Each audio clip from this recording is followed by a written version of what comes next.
Alhamdulillah guys, day 2 Ramadan. Kahapon, busy kami. Ngayon, wala kaming luto.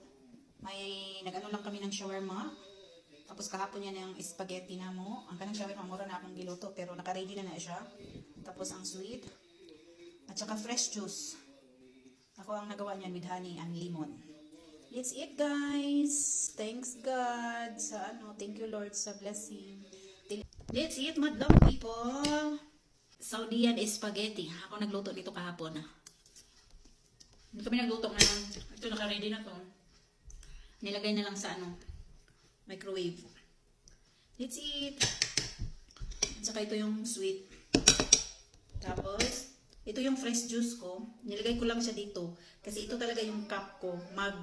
Ayoko nang gagamit ng mga ibang baso dyan kasi inuubos sila lahat. At saka dito ako uminom sa Eco Tupperware tumbler ko. Diba? Made from Philippines yan. Let's eat!